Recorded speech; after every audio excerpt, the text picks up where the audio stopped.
warahmatullahi wabarakatuh. Alhamdulillah wassalatu wassalamu ala rasulillah wa ala alihi wa sahbihi wa mawalah. Saudaraku yang dirahmati oleh Allah, insyaallah kita akan memasuki bulan yang suci, yaitu bulan Ramadan, di mana kita di dalam bulan tersebut berlomba-lomba melakukan ibadah yang gunanya kita mengharapkan ridha dan pahala daripada Allah Subhanahu wa taala.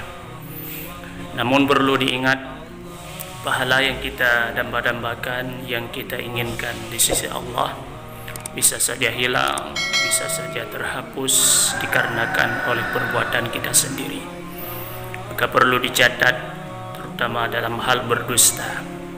Memang secara dasar berdusta itu bukan saja larangannya di dalam bulan Ramadan, namun dosanya lebih besar seandainya kita lakukan di dalam bulan Ramadan, dan juga akan dapat menghapus pahala dan membatalkan pahala puasa kita.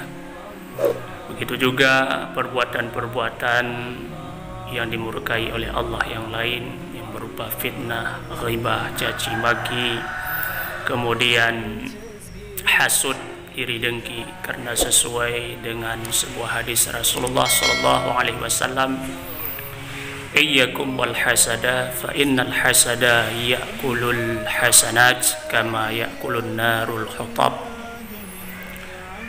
Jauhkan olehmu akan dengki, karena sesungguhnya dengki akan memakan kebaikanmu laksana api memakan kayu kering ataupun ranting-ranting yang kering. Maka jagalah pahala kita supaya tetap di sisi Allah Subhanahu wa taala, dengan tetap menjaga lisan, dengan tetap tulus ikhlas karena Allah. Assalamualaikum warahmatullahi wabarakatuh.